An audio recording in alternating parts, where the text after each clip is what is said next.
Bonjour les enfants, c'est papa.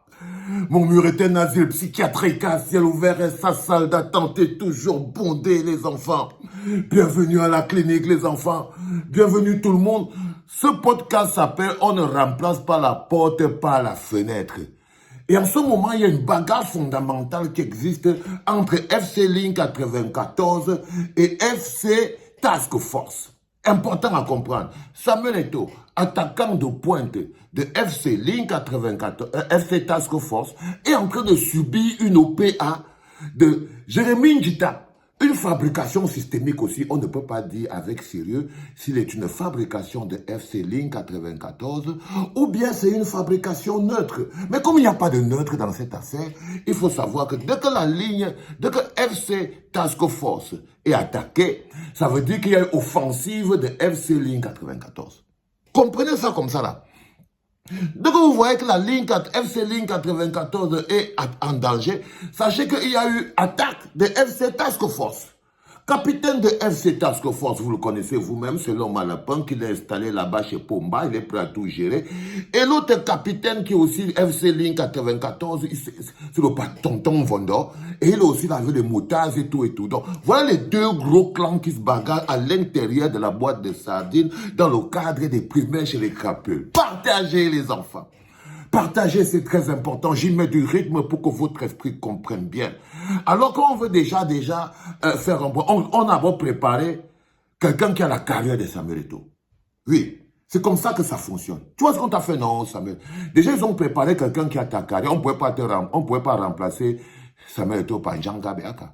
On ne peut pas remplacer Samuel Eto'o par Choutan Bernard. On ne peut même pas par Ben Joseph Antoine. Encore moins par, je ne sais pas moi, Tchouki. Non, il fallait quelqu'un qui, dans la boîte de sardines, a aussi le pouvoir.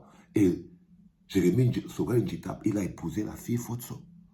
Donc, il est dans les arènes du pouvoir. C'est les enfants adoptés du pouvoir. Samuel Eto'o lui-même, enfant adopté du pouvoir, il a été adopté par Pomba et Machantou. Jérémy Njita, lui-même, enfant adopté. Il a été adopté, mariage avec Fotso, adoptage. Donc, c'est les enfants abandonnés, non, les enfants de la rue qui sont venus se retrouver à l'intérieur des enfants du système. Et vous voyez bien que les enfants du système, eux, ils sont cachés derrière, hein. Et quand tu vois, par exemple, le petit Francky, le rampam, il est caché derrière. Samuel Eto'o s'est bagarré dernièrement avec l'ancien patron, l'ancien fils de Mbombo Njoya. Hein? Où il est en ce moment, le fils de Mbombo Njoya? Le fils de Mbombo Njoya est assis tranquillement à la CAF. On ne le prononce pas. Les enfants adoptés et adoptifs, des fils de pauvres qui sont venus être adoptés par les Samuel Eto'o, fils de pauvres adoptés par Pomba, Jérémy Njita, fils de pauvres adoptés par Foto Victor, sont donc à l'intérieur, les enfants adoptifs se bagarrent pour couvrir la vraie bagarre des grands patrons derrière. Donc, ce qui se passe en ce moment précis, c'est qu'ils ont donc décidé maintenant que pour pouvoir évincer Samuel Eto'o, pour pouvoir te chasser au clair, il leur faut quelqu'un qui est à la taille de Samuel Eto'o. Il faut quelqu'un qui a la carrière de Samuel Eto'o.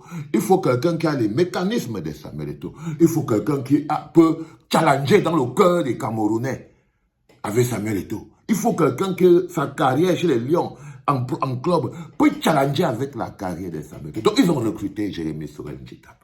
Donc, Jérémy Njita, maintenant, qu'est-ce qui me fait vous faire cette capsule? C'est qu'il est passé à l'offensive. C'est ça qui prouve qu'ils ont décidé d'actionner. Jérémy Njita a donc décidé de porter plainte à Samuel Eto'o, à la CAF, pour agression dans les vestiaires. C'est-à-dire que Jérémy Njita décide d'aller rencontrer les Lions indomptables pour les féliciter de leur victoire. Il descend tranquille, il est accompagné par le personnel de la CAF, il est invité par la CAF, c'est une légende, c'est une ancienne gloire, il a le droit, il a accès au vestiaire des Lions indomptables. Ça ne devait même pas être un débat.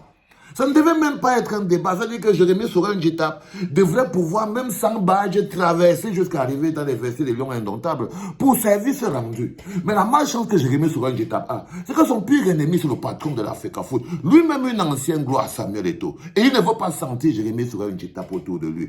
Il est même fâché parce qu'il estime que Jérémy Njita était content dans les 2 premiers matchs où il n'y avait pas la victoire. Et maintenant, il veut venir profiter de la victoire. Mais le patron de la FECAFOOT, c'est un lâche. Il ne peut pas dire à Jérémy Njita la vérité face to face. Il ne peut pas. Il ne peut pas se placer devant lui et lui dire que moi, Dadis, je te dis que tu n'entres pas. Le patron de la FECAFOOT, c'est un lâche. Il ne peut pas dire ça. Donc, et comme il a les chindas, il a les rampants et tout, donc il salue d'abord Jérémy Soren Djitap en mode faux cul. Donc il le salue, hein, il le croise de temps quand Jérémy est en train d'aller vouloir féliciter les joueurs. Parce qu'il doit entrer là-bas pour faire sa campagne, peut-être pour FCL 94. Qu'est-ce que vous en savez? Je vous ai dit que tout ça, c'est des sardinettes. Hein. Il n'y a pas un là qui est là pour sauver l'autre. Donc Jérémy Soren Djitap est en train de partir maintenant, faire valoir ses droits et tout. Quand il croise Samuel Eto'o, Samuel Eto'o fait la fille. Il se pisse dessus, il se chie dessus, il le salue alors qu'il ne veut pas le saluer. Mais il part dire à quelqu'un derrière qu'il ne veut pas voir le bonhomme là-bas. Le bonhomme passe par derrière, il vient dire à Djitap que get out. Djitap dit que non, le commissaire dit un commissaire, il chasse Jérémy Djitap de la tanière. Jérémy Djitap sort, il a réussi à marquer un but à Samuel Eto'o. Il a réussi à te manipuler. Donc il a réussi à te faire la faute. La faute maintenant, c'est quoi? C'est que tu l'as chassé et tu l'as violenté. Étant invité de la CAF, il est allé se plaindre à la CAF. Tous ces éléments que vous voyez là, ce sont des éléments qui seront utilisés en ce moment précis dans le cadre de la commission qui a été mise sur pied, primature ministère des Sports. Ça veut dire qu'en ce moment, le ministère des Sports et la primature sont en train de cuisiner en ce moment tout le monde qui a touché le 1 franc de la FECAFOOT depuis la Coupe du Monde jusqu'à aujourd'hui. Donc, l'attaque de Jérémy Soren Djitap, elle est contextuelle. Elle est contextuelle, ça obéit à un contexte. Le contexte où Dadis Camara est à l'heure de rendre compte. Donc, il s'est dit, en ce moment précis, la plainte de Jérémy Soren Djitap, qui n'aurait pas eu de poids, si jamais le docteur Dadis Camara était encore dans sa superbe, s'il était encore dans son, vous voyez ce que je veux dire, si le docteur Dadis était encore dans son hing-hang, la plainte de Jérémy aurait pu faire sens. Mais là, en ce moment, n'aurait pas pu faire sens parce que le pouvoir était là. Mais maintenant, ils ont attendu que la cote de sympathie du docteur commence à chuter, que Pomba lance le docteur Dadis Camara entre les mains de moi les combis et que tout soit clair, que les lattes soient prêtes, parce que les lattes sont prêtes, c'est pour la nuque du docteur. Donc, toutes les lattes que vous voyez alignées le long de la route de la fête, c'est pour la nuque du docteur, non? Ils sont tous là, ils vont le macheter. C'est-à-dire que toutes les lattes que vous voyez le long de la ligne de la FECAFOOT, là, c'est pour nous la nuque du docteur, avec, ils sont tous placés. Je t'avais dit, frérot. Je t'avais dit que tu n'avais pas à rester là-bas. Tu n'avais pas à rester là-bas, frérot. Tu n'avais pas à rester. Et là, je dois démontrer. C'est pour ça que les Églisiens vont avoir beaucoup d'eau. Je dois démontrer que je t'avais prévenu, que ce qui arrive là devait arriver, et que je l'avais dit, et que je ne suis pas quelqu'un qui est là pour raconter aux gens des histoires. C'est pour ça que je reste sur ce dossier. Parce que je dois aller te déposer jusqu'au bout, pour qu'au moins tes Églisiens ramassent, quand ils vont ramasser ton corps, ils sauront au moins que voilà, toi-même déjà, tu sauras que le Père, si j'aurais dû l'écouter. Je sais que tu sais même déjà, mais c'est trop tard pour faire la marche arrière. Donc, Jérémy Soren Djitap, il te porte plainte parce qu'on va utiliser cette plainte encore pour démontrer que tu es dangereux pour la FECAFOOT. Cette plainte sera utilisée par Pomba, ils avaient besoin de ça. Quand tu vois ils porter plainte maintenant, c'est parce qu'au niveau de la primature, là où il y a la commission mixte, ils ont besoin de suffisamment d'éléments pour montrer que même Jérémy Soren Djitap, tu avais attaqué. Donc là, par exemple, ce qu'on est en train d'engranger, les éléments qu'on va amener devant ton tribunal, parce qu'il y a le tribunal du docteur Dadis bientôt, hein. Il est attendu au tribunal devant le Premier ministre et devant le ministre des Sports pour expliquer à deux bandits qu'on n'a pas encore attrapé pourquoi le petit bandit voulait trop manger l'argent. C'est de ça qu'il s'agit. Et en ce moment précis, c'est à là qu'on est.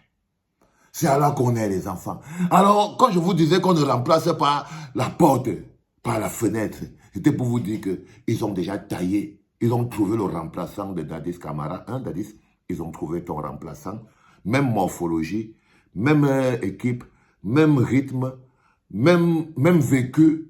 Vous êtes tous des légendes. Et ils ont trouvé ça tard. Ils ont dit, bon, maintenant, on va maintenant te remplacer. Et c'est comme ça que Pomba dirige.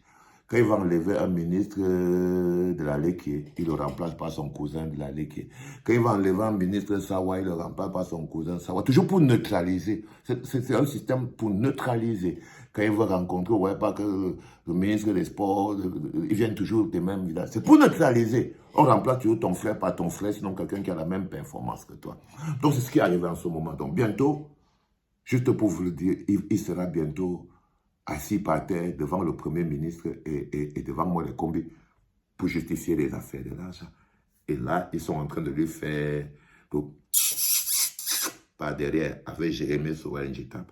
Donc maintenant, on utilise maintenant, c'est le marteau piqueur Jérémy Sorel Njitap qui est utilisé pour défoncer le docteur Dadis Camara. Ils sont tous les deux des victimes, les pauvres, mais ils ne savent pas que ce soit Dadis Camara, que ce soit Njitap. C'est des pions. Ils sont tous deux pions manipulés pour se bouffer entre eux. Diviser pour mieux régner. Ça marche toujours, quoi qu'il arrive. Les enfants, c'était papa.